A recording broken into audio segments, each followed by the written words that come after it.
Welcome into Falcons Today by Chat Sports. Here's what we got on tap for you all. Jessie Bates got dinner with a couple Falcons players, which has some wondering if that free agent destination will be Atlanta after all for Bates. Also, could Justin Fields be returning home and playing for the Falcons? There's some reports out that the Bears are interested in trading Fields away, and maybe the Falcons could be a destination for him. But first things first, make sure to subscribe because you are not going to want to miss any Falcons news or rumors throughout free agency, which is less than 2 weeks away, 3 weeks away at this point. So hit that sub button and get locked in for the best Falcons YouTube content out there. Now, eyeballs are on Jessie Bates here because he was seen having dinner with not one, not two, but 3 Atlanta Falcons players, and the prize free safety free agent to Atlanta does make some sense when you take into account the Falcons have money to spend, the Bengals are broke boys, and Atlanta needs help in the secondary. Now, here is the screenshot that comes from Instagram, and you can see that it's my brothers, and it's Casey Hayward, AJ Terrell, and Kyle Pitts having dinner with Jessie Bates. Comment down below, where would you go? If you were taking an NFL player out to dinner in Atlanta, what would be the number one spot? But Bates he might as well be a Falcon, right? Does he want to live in Flowery Branch? Does he want to live in Alpharetta? Does he want to live downtown? I don't care. Get him a lake house on Lake Lanier, but he is already a Falcon, it appears. If we're just running with a dinner picture, which, hey, that's got to count for something. I mean, we're talking February NFL news and rumors here. We can scrape at the bottom of the barrel from time to time.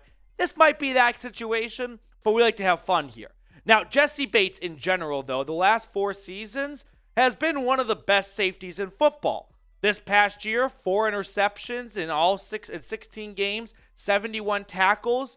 But he has just been a consistent ball hawk. He's an excellent run stopper as well. He's better in pass coverage, but he does a little bit of everything. And he would be an incredible pickup. I mean, just think about a Falcon secondary that is manned by AJ Terrell and Jessie Bates. Those are great cornerstones in your secondary that you build around. You rotate the other guys in and out every so often. Casey Hayward for another season, Grant or Hawkins, whatever, it doesn't matter. But those 2 players, that would be an outstanding back secondary for the Falcons. So do you want Atlanta to go out and sign Jessie Bates? Type S for sign or P for pass. Let me know what your thoughts are when it comes to Atlanta shelling out what would be big bucks for Jessie Bates, because he's going to get somewhere in the neighborhood of $16 to $20 million in free agency per season. Now, like I said, though, the Falcons secondary, and specifically at the safety position, you got Jalen Hawkins and Richie Grant, and I think they're okay.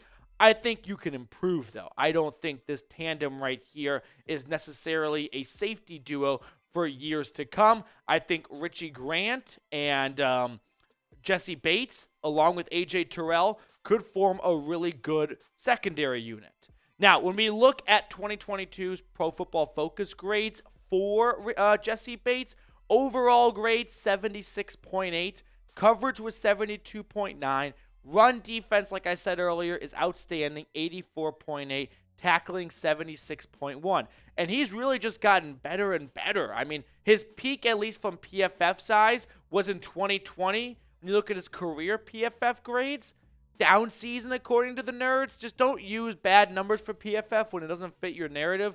PFF is best used when it fits your narrative. That's the whole point of the company. And 2022, 76.8. Yep, I'll take it. And this is what I mean by a potential Falcon secondary. AJ Terrell, top 10 corner, right there. Jalen Hawkins, Richie Grant, Casey Hayward. If you toss in Jessie Bates into that mix right there, AJ Terrell, Jessie Bates, Richie Grant, and Casey Hayward, that 4 members of your secondary, that's a really good safety room. I'm convinced this secondary would ball out, especially with Ryan Nielsen getting a lot of focus on the defensive line. You just add a Pro Bowl, all-pro safety to the back end, just turn them loose. Damn, this Falcons defense might not be a fantasy football defense next season, but it's going to thrive a lot more than people think, especially if it's going up against Matt Corral and Kyle Trask for 4 or 6 games a season. Who knows what the Saints do? Now, I do want to get to this really interesting piece of awesome Falcons gear that's on sale right now at chatsports.com/Falcons long sleeve. I put that link for everyone in the comments and the description of today's show. Still a bit nippy out there, still a bit chilly, and this Falcons long sleeve is kind of a perfect shirt for the spring when days are kind of unexpectedly a bit cold, but you're also not going to want to wear a jacket in Atlanta or wherever you live. So this Falcons long sleeve covers your bases for the next couple of months and beyond. So check it out. That link's in the comments and the description of today's show. Now let's discuss this wild, to say the least, idea of trading for Justin Fields. So, one, there were just rumblings this offseason that featured Justin Fields potentially being on the trade block if Chicago falls in love with Bryce Young or C.J. Stroud. They hold all the cards. They got the number 1 pick. So they could go quarterback there, and thus they would be looking to trade Justin Fields. Now, personally, I don't think they should trade Fields. Right? Out of Chicago, you saw a great season out of him. Doesn't make a ton of sense. But the GM in Chicago didn't draft Fields, and so whenever you mention that, you kind of bring up that they're not necessarily connected. Now, we have this report, and that's all it is, a report. But Jason La Confora tweeted out more than one NFL general manager came away from the Senior Bowl fairly convinced that Justin Fields will be dealt. And Atlanta would be a team that would be in the running for Fields if word gets out they're going quarterback, and thus they are looking to trade Fields and get some draft assets back for him. Now, here is an interesting quote from Sports Talk Atlanta, Alex Lord, on trading for Fields. He said, however, when a potential franchise quarterback becomes available, the state of the roster takes a backseat on most occasions. The difference between trading for Justin Fields and Lamar Jackson is the contracts. Both will require a mountain of assets to pry out of their respective cities, but one is on an affordable rookie contract while the other is in line for a market-setting deal. I'm not sure what the Falcons would think if Fields became available. They had a chance to draft him during the 2021 cycle, but chose Kyle Pitts. It's hard to say how they evaluate the Georgia native. I imagine they'd at least inquire about the price if the situation arose. Now, it's interesting that this hypothetical is even getting some sort of legs right now. But bear with me for a second. Just stick with me. Under this hypothetical situation that the Bears want to draft Bryce Young, and then they were shopping Justin Fields. Atlanta does make sense to me for a couple of reasons. One, he would be cheap compared to Lamar Jackson. He's still on his rookie contract. Two, I don't think he'd go for 3 first-rounders like Lamar. I think more like 2 firsts and like a 4th or something. I don't think he's at the same level as Lamar. 3, though, when I think about Arthur Smith and the quarterbacks that he has gotten in his time in Tennessee and Atlanta, there is one common theme. He likes mobile quarterbacks. Who did Atlanta get in free agency last year? Marcus Mariota. Who did Atlanta draft? Desmond Ridder. Who did Arthur Smith work with in Tennessee? Ryan Tannehill, who's not a track star, but he can move. He can extend plays. He can offer you more packages in your playbook that allow the quarterback to be on the move.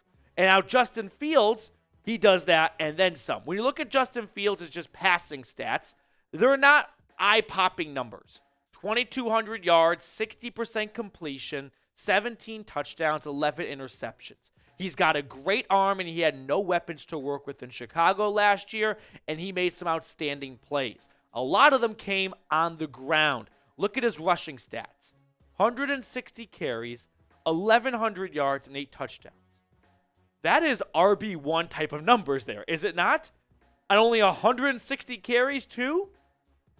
I think trading for Justin Fields would at least cost the Falcons this year's first-round pick and probably next year's. And then I would guess also an additional pick to it. If somehow Fields became available, the Falcons are definitely going to be a team that picks up the phone. I think the Falcons would be in on learning what it would take to acquire Justin Fields because it would be a lot cheaper than Lamar Jackson. A little bit younger, but they're both still 25 and under, so it's not a huge disparity. But also, just like Lamar, Fields does sort of check that box of Arthur Smith likes mobile quarterbacks. He's always sort of had one in his offense. Not necessarily blazers on the field at all time, but he's had guys that could move a little bit, right? Unlike players like Derek Carr, who's a free agent right now. But be the GM for me, be Terry Fontenot. Would you want to trade for Justin Fields? Yes or no? Are you in on Fields, or does the completion percentage sort of scare you off and you think he's just a one-hit wonder who had a good year running the football on his legs? Personally, I'm in on the guy. I think Justin Fields is going to be a great quarterback in the NFL. He's going to be a franchise QB. I'm not sure if he's going to be a Mahomes or a Josh Allen or a Joe Burrow.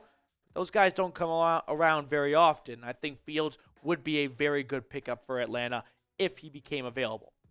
That's going to do it for us on today's show. Bird Gang, thank you so much for joining us here. If you haven't subscribed, please go ahead and do so.